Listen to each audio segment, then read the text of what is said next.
Jadi buat teman-teman yang sering komentar di kolom komentar, pengen ketawa tapi takut dosa, percayalah hari ini, kalau kalian ingin tertawa bersama kita, kalian nggak berdosa. Kalaupun nanti misalkan terhitung dosa, setidaknya dosa kita setara atau sama, barengan satu kloter sama Gus Mus. Ketawain Luhut kan.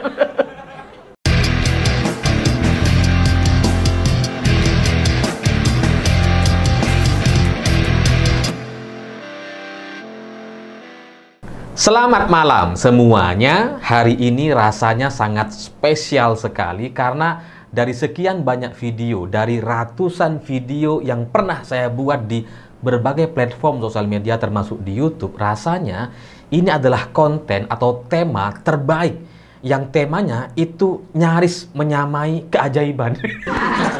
Karena sulit untuk mencari lagi momentum tema yang kayak gini gitu. Karena hari ini ketika saya membaca beberapa platform sosial media, saya melihat ada satu capturean atau screenshot percakapan di Twitter yang melibatkan antara Gus Mus dengan salah satu platform konten online. Jadi Gus Mus itu kelihatan memberikan satu emo ketawa miring seperti ini ketika membaca berita bahwa Luhut itu mengatakan kepada purnawirawan TNI yang tidak sepakat dengan Gibran atau yang mengusulkan agar Gibran diganti, itu jangan di Indonesia, keluar aja dari Indonesia. Dan atas berita itu, atas berita media online itu, Gus Mus merespon itu dengan ketawa miring. Mau miring. Awalnya saya pikir, nggak mungkin, ini pasti editan ini gitu. Atau saya pikir, ini pasti akun bodong nih, paling ada orang ngaku-ngaku Gus Mus atau namanya dimirip-miripin supaya kelihatan Gus Mus gitu ya. Ya ini antara editan atau akun palsu lah biasanya gitu ya. Tapi ternyata hari ini setelah saya cek Twitternya Gus Mus, dan ini jarang-jarang saya buka Twitter atau X gitu ya, saya akhirnya sangat bahagia sekali karena ternyata itu beneran Gus Mus. Jadi Gus Mus beneran ketawa membaca satu berita bahwa Luhut mengusir-ngusir orang Indonesia. Jadi ngusir-ngusirin gitu. Yang nggak sepakat keluar aja. Jadi sepertinya Gus Mus ini merasakan apa yang saya rasakan, dan ini sudah pernah saya bahas di video sebelumnya terkait Luhut yang ngusir-ngusirin orang gitu. Yang nggak sepakat keluar aja dari Indonesia. Karena bagi saya itu adalah satu pernyataan yang lucu, kocak sekali, dan bagian dari puncak komedi yang mungkin itu tak akan terdaki oleh rakyat biasa seperti kita gitu. Kita rakyat biasa ini tidak akan pernah bisa memberikan satu punchline komedi terbaik lebih baik daripada Luhut. Gak bisa gitu. Karena yang bisa berkomedi di puncak komedi hanya Luhut, yang sampai bisa mengusir orang-orang Indonesia. Karena gimana ceritanya pejabat ngusir rakyat, kocak gitu.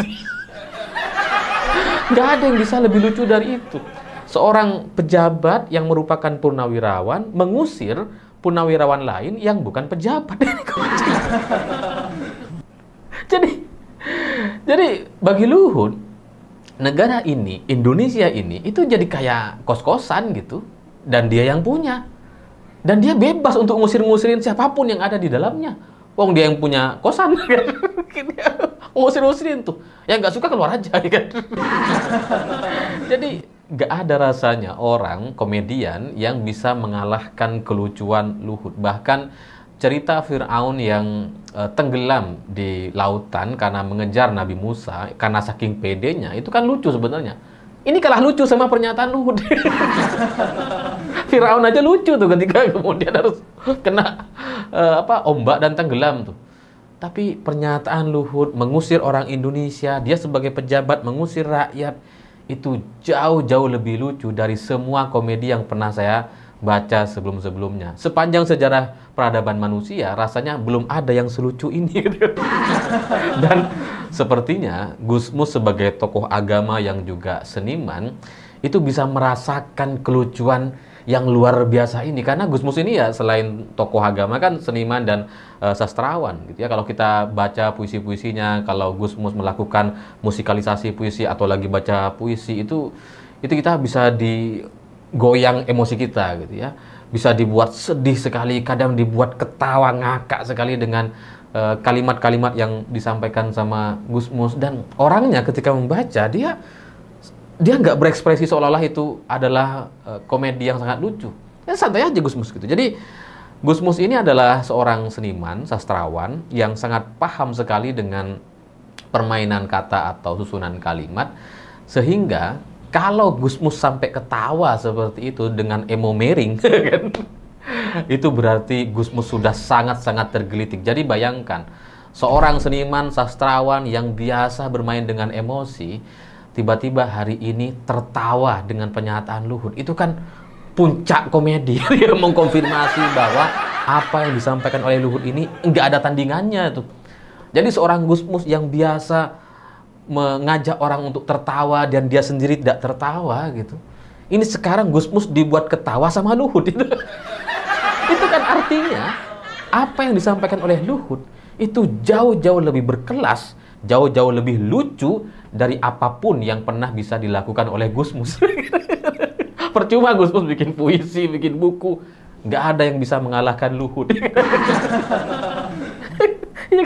Jadi saya mengibaratkan Gusmus yang ketawa dengan emo miring itu seperti teman-teman stand up komedian yang ketika ngelihat temennya perform dan dia ketawa tuh.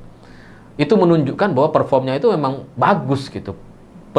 Pertunjukan yang disampaikan sama temannya itu memang sangat bagus sekali, sampai dia sebagai stand up komedian juga ikut ketawa gitu. Gusmus sebagai sastrawan, seniman, dibuat ketawa sama Luhut. Mungkin karena kelucuannya ini nggak terprediksi. Kok bisa ya seperti ini? Oh, ternyata kayak gini bisa lucu ya. Ya, bagaimanapun emo yang ditulis atau diberikan sama Gusmus itu cuma satu, cuma emo miring seperti ini dan nggak ada kalimat setelah itu. Dan bagi saya itu sudah sangat menggambarkan sekali suasana hati Gusmus ketika melihat berita itu.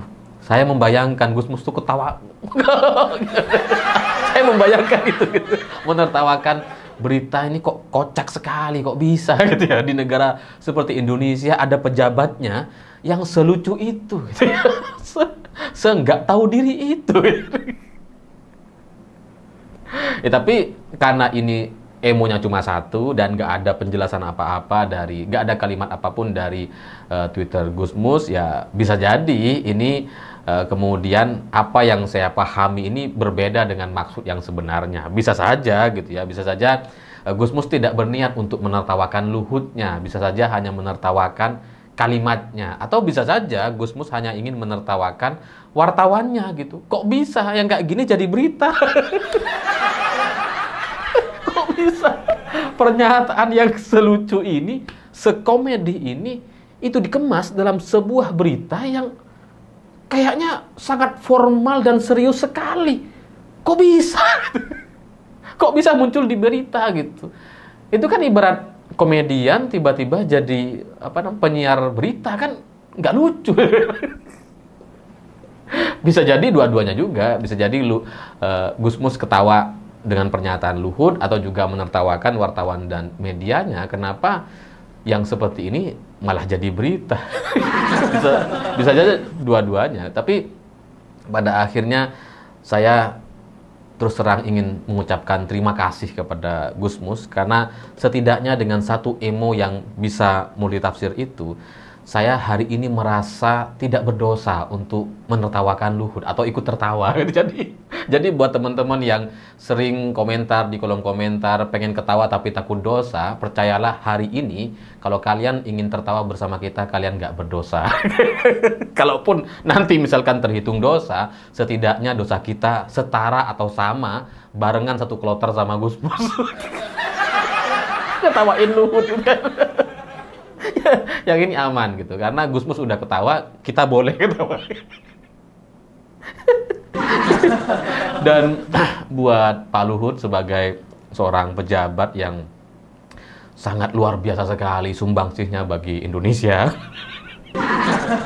saya hari ini menyadari bahwa ternyata pernyataan-pernyataan Luhut yang seperti itu, yang sebelumnya saya anggap nggak penting dan sampah gitu ya, hari ini saya menyadari bahwa ternyata masyarakat kita, rakyat Indonesia, bahkan Gusmus itu ternyata perlu pejabat-pejabat seperti Pak Luhut gitu, karena fungsinya itu sangat menghibur sekali.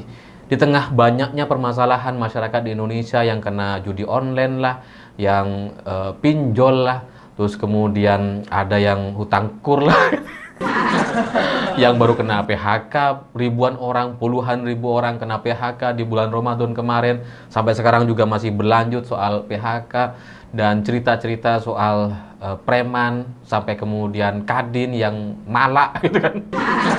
Dari semua permasalahan bangsa ini, itu ternyata kita memang butuh satu komedian. Bukan, butuh pejabat yang bisa membuat pernyataan-pernyataan punchline yang punchline-nya ini benar-benar di puncak komedi yang itu tidak bisa dilakukan, tidak bisa terdaki oleh orang biasa. Jadi kalau stand up komedian biasa seperti Indro, siapapun lah gitu ya, itu nggak bisa membuat punchline seperti Pak Luhut.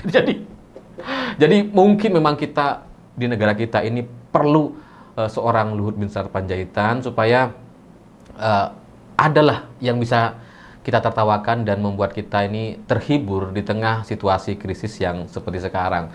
Di tengah dagangan banyak orang yang nggak laku karena menurunnya daya beli masyarakat, itu memang perlu hiburan atau komedi seperti ini. Jadi saya berterima kasih untuk semuanya, untuk Pak Luhut, untuk Gusmus gitu.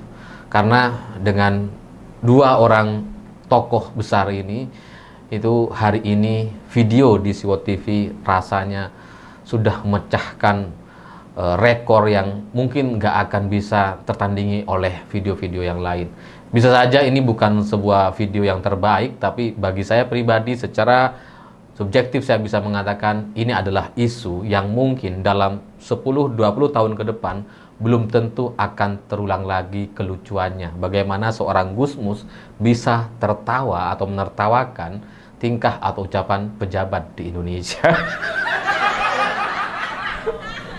Semoga ini berkenan untuk diterima oleh semua kalangan dan tidak menimbulkan masalah, karena sebenarnya kita semua hanya ingin tertawa terbahak-bahak bahwa cerita-cerita seperti ini memang patut untuk dilanjutkan untuk Indonesia emas menuju 2025. Saya pikir itu. Terima kasih sudah menonton. Begitulah kura-kura.